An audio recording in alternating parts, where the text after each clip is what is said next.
Hello and welcome to Spectator TV. I'm Natasha Feroze, the Spectator's Deputy Broadcast Editor, and today I'm joined by Jake Wallis Simons, a journalist at the Jewish Chronicle and the Telegraph, and urban war expert John Spencer. Jake, you are in Israel at the moment, and hundreds of thousands of people have been taken to the streets protesting against Benjamin Netanyahu's refusal to commit towards a ceasefire. What is the atmosphere like in Israel at the moment? Well, it's really very febrile. We had the deaths of those six hostages, their cold-blooded execution, I should say, by Hamas under the ground just a few days ago. And that was followed by really heart-rending scenes at their funerals the next day, including at least one American citizen, Hirsch, who'd become a sort of icon, like a face of the hostage movement, if you like, on account of the wonderful campaigning by his parents.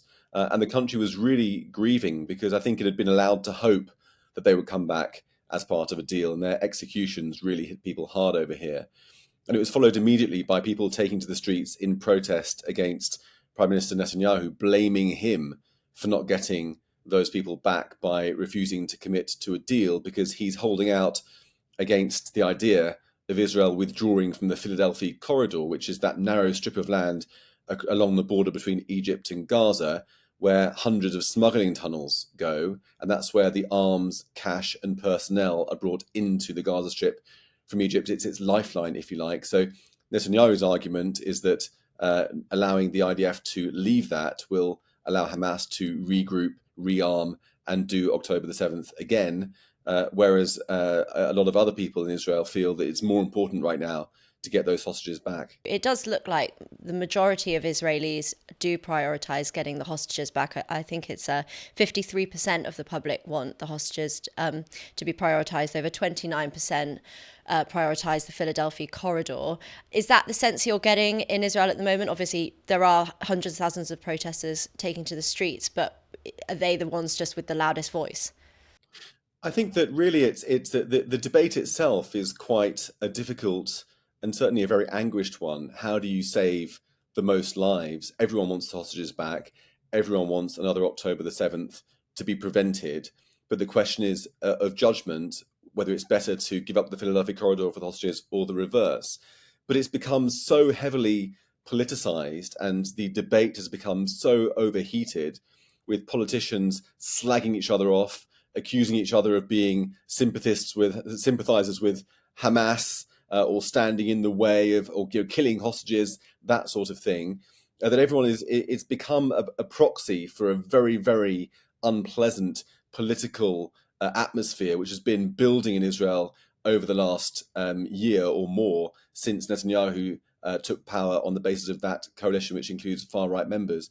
So really, the atmosphere here is very tense and very unpleasant. And I would just add that the polls show that 70% of Israelis don't trust Benjamin Netanyahu. And that's a difficult and very tragic position for him to be in, because even if he's making genuine arguments about the Philadelphia corridor from a security point of view, the public aren't trusting that he's making it for the right reasons.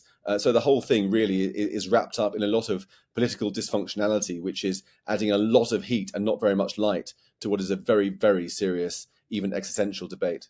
John, you are a urban war expert and have spent some time in Gaza since this war broke out. Could you just talk a little bit about what that front line along the corridor looks like at the moment and what it must be like for IDF soldiers attacking Hamas under the tunnels? What sort of weapons are they expected to use? How do they control that border? Sure. On the border area is, of course, an unknown number. They found over 100 of bloodlines, basically. The sole thing that is allowing Hamas to continue to believe that it has a chance to win the war, that it will get the resupplies of weapons to basically arm even new Hamas members, as the IDF have been very effective at destroying Hamas's military. From an individual aspect and what I saw in my visits into Gaza, I mean, urban warfare is the hardest for any military, but no military has faced what the IDF have faces, where every step you take, there is most likely a tunnel underneath you that Hamas is using, and to include what they're doing to the hostages that are in their possession, basically. Some of the pictures and videos of even the ones they brutally murdered recently, the starvation and the treatment of the prisoners being held in these tunnels where you can't, it's just not healthy for anybody to be in these tunnels, and what it does to the psychology and physical health of anybody who stays in those awful tunnels. But for the soldiers, they're also having to fight this combatant that doesn't care about their population, unlike really any combatant that I've studied in past, not the Nazis, not the Japanese, a combatant who is doing everything they can to get their own population killed for their strategy to win the war, which is just to survive. But the IDF are also fighting this in the context that, which is an Israeli standard, that they need to fight Hamas, but with zero civilian casualties, while Hamas is trying to get as many casualties as killed as possible. But we have this problem in especially the Western world where we impose our values on other people like Hamas when they don't hold our values. Jake, do you think that Netanyahu's on his own with this red line being along the Philadelphia corridor, or is he under pressure from his coalition? Well, certainly the far-right members of his coalition, Itamar Ben-Gvir and Bezalel Smotrich, are very keen that the IDF does not withdraw at all from Gaza. They are in favour of the place being reoccupied, but they represent a very small fragment of a fringe of Israeli society. The vast majority does not want to see that outcome, including the Prime Minister himself, I believe. He's under some pressure from them, of course, but then there are also, as John said, some very compelling security arguments to not pulling out of the Philadelphia corridor.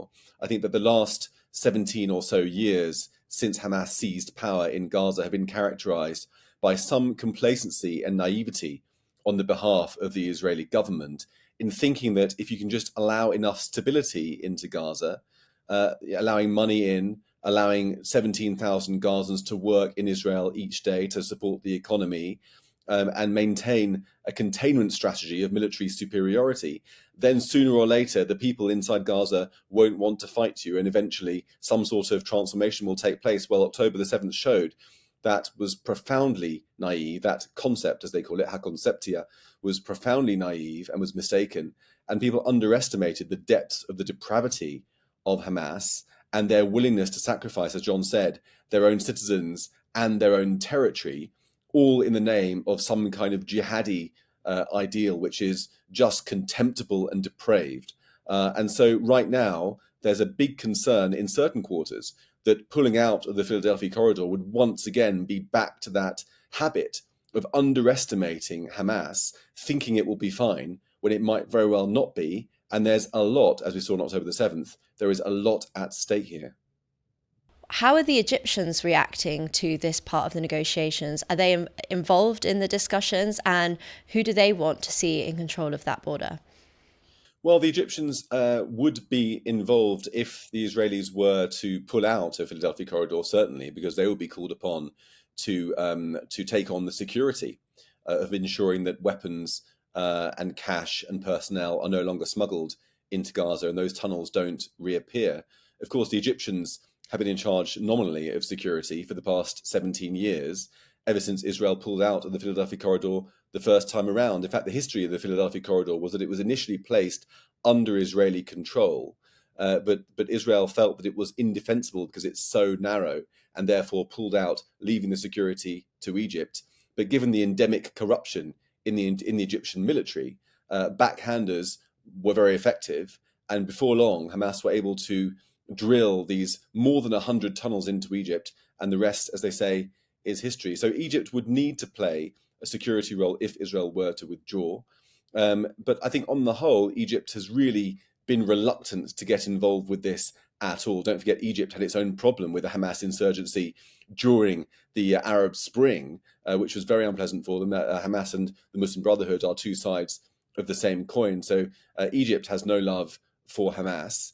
Egypt has refused to open its border to allow any humanitarian aid into Gaza, all the blame's been going towards Israel. Egypt has got none of the blame, but a lot of the responsibility internationally. It's failed to live up to any of its international humanitarian responsibilities towards the people of Gaza, but nobody says a word.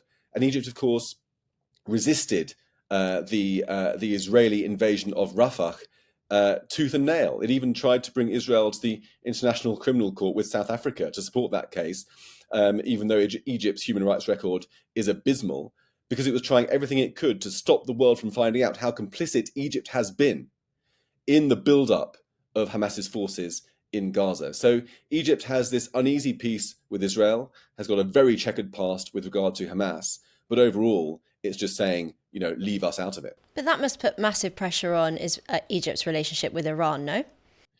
Yeah, I mean the Egyptian-Iranian relationship is not a close one. Iran is part of a radical Shia axis, which has proxies in Lebanon, of course, with Hezbollah, in Iraq, in Yemen, and elsewhere.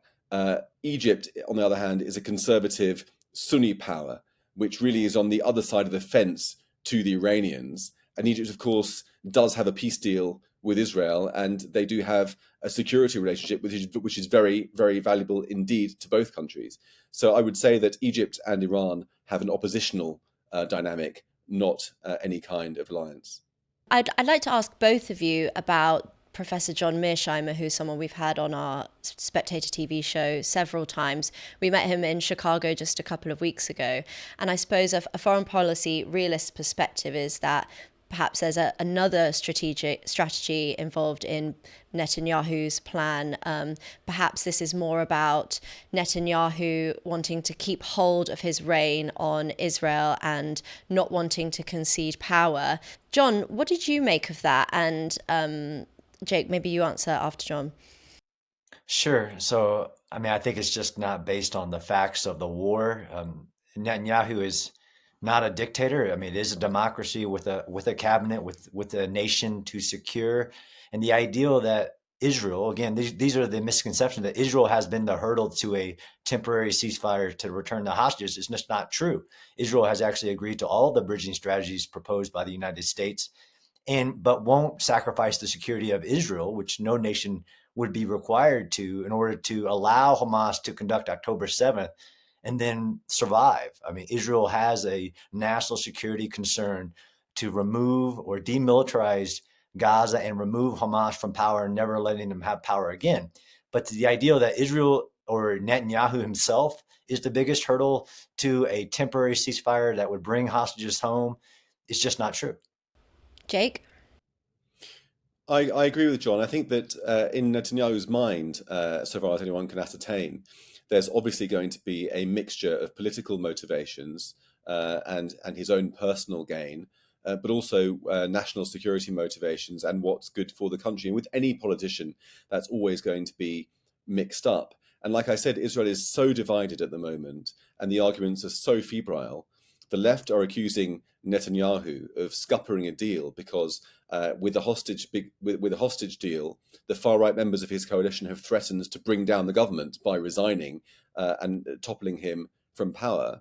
But at the same time, it could equally be argued that the left are trying to push for a deal because that would also cause Netanyahu to have problems with his coalition and topple him from power. So if you want to be cynical, you've got to be cynical really across the board, or the Netanyahu has his reputation for being particularly venal. I don't think he's he's a politician, and there are politicians on both sides of this argument. Ultimately, like John, I believe that it's a bit of a stretch to think that any Western leader will place the lives of their citizens secondary to their own political career. It's a big accusation that makes that really does paint a hugely debased image of Netanyahu. He's a politician. He's got his faults, like many people do. But personally, I think that's going a bit far.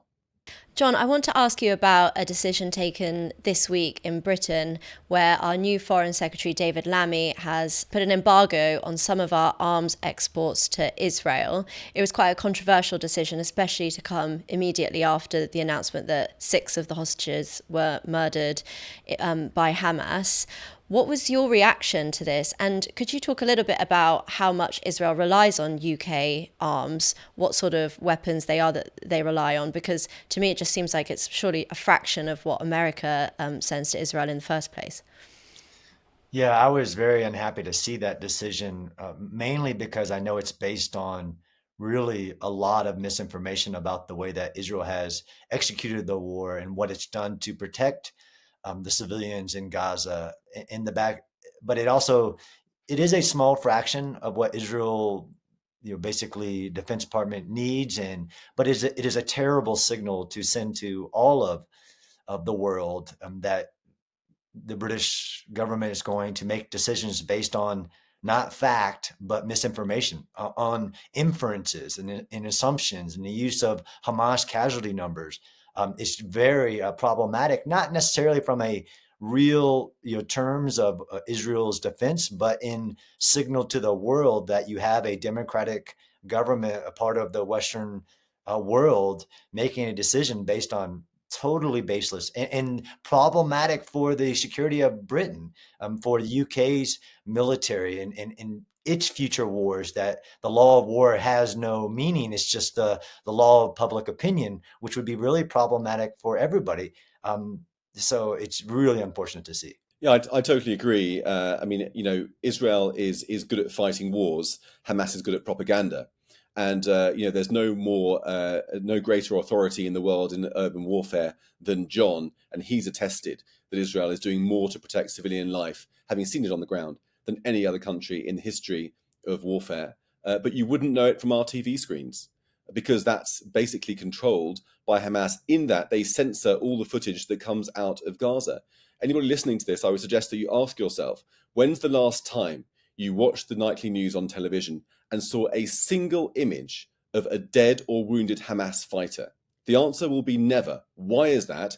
Because Hamas prevent you from seeing it, because they censor that footage, giving the world the impression that Israel is waging war against civilians, and not one single international broadcaster makes that clear to its audience. It's absolutely reprehensible. Hamas is manipulating the media, and unfortunately, that manipulates public opinion, which then puts political pressure on governments. Now, Britain sells to Israel only 1% of Israel's arms imports.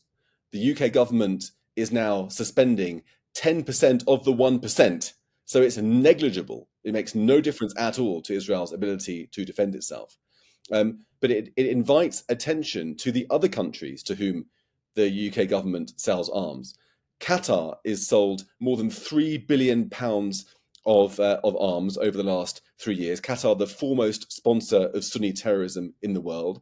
The Saudis have been sold 1.9 billion, regardless of their bloody war in Yemen. Turkey has been sold almost £800 million, regardless of their massacre of the Kurds. The police and corrupt state of Egypt has been sold £318 million of arms.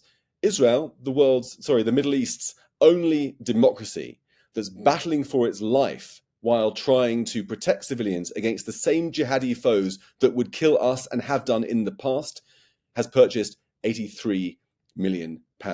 So it's negligible, it's wrong-headed, and it's totally hypocritical to sell arms to those autocracies while moving to deny it from the Middle East's only democracy, I beg your pardon.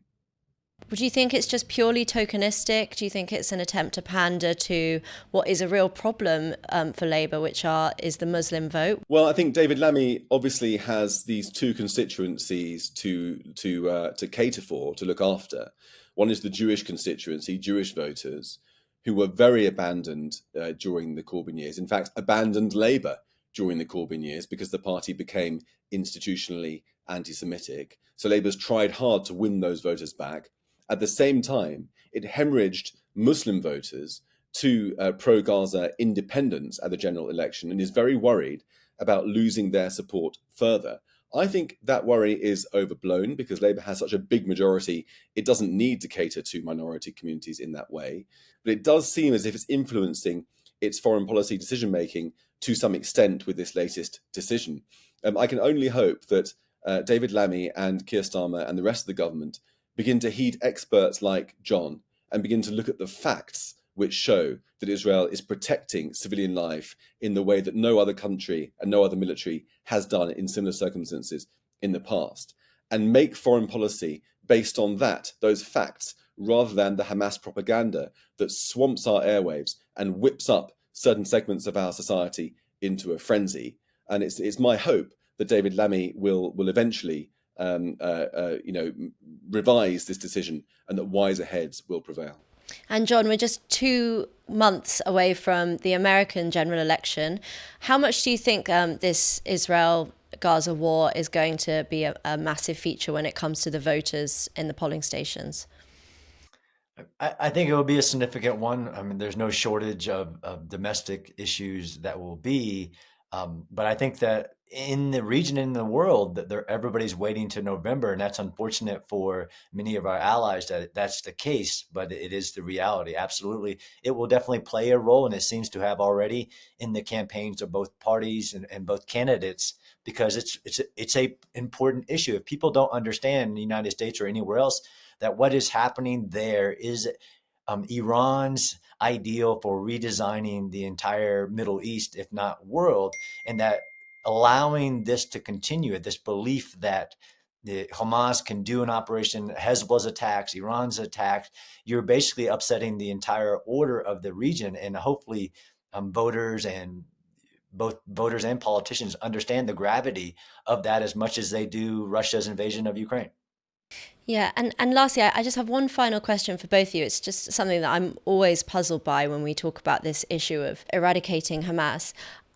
What does success in eradicating Hamas look like? I mean, it's very hard to pinpoint what a Hamas soldier looks like. It could be a young child with a gun. It could be someone who's been in their army for a very long time. So when Netanyahu talks about his key policy, removing Hamas from Gaza, how will he know when that's been achieved?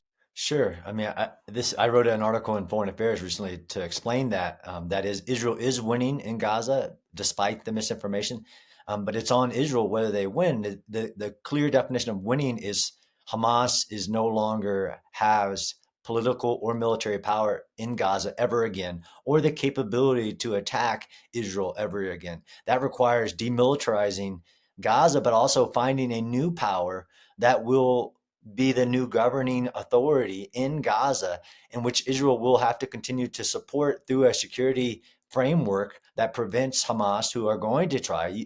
This is the whole idea that you can't defeat an ideology. Well, I can absolutely defeat a government and a military and take away their ability to conduct operations. And then you work on de-radicalization programs amongst all post-conflict operations. It's not new to the world, but people have a wrong framework in viewing what Hamas was. Hamas was the government of a territory with a vast military capability.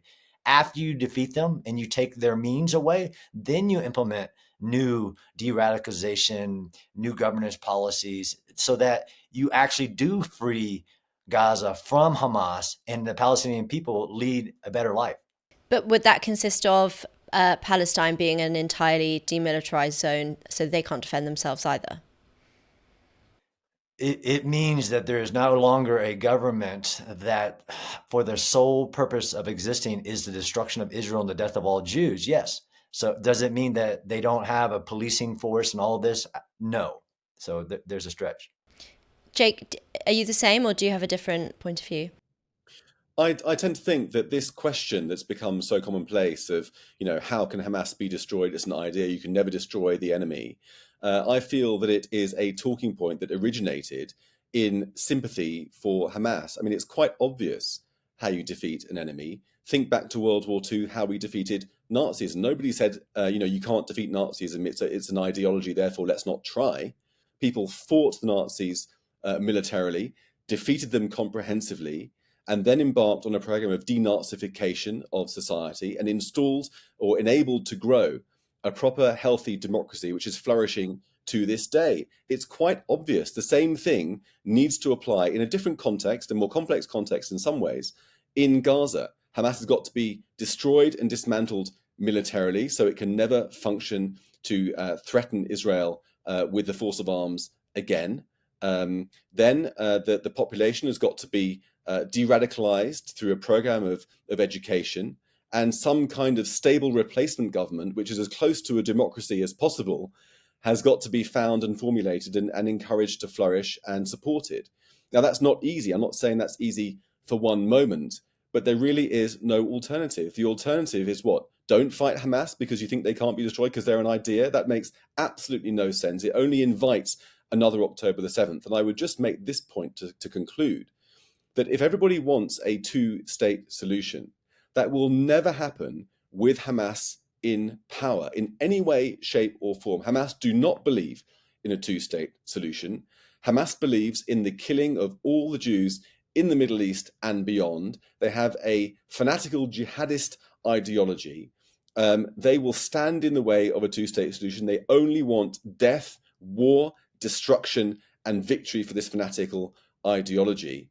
When Hamas are there, ain't going to have any peace. If you want a two-state solution or any kind of peaceful solution, Hamas going has got to be the first step. Jake Wallis Simons and John Spencer, thank you for joining us on Spectator TV.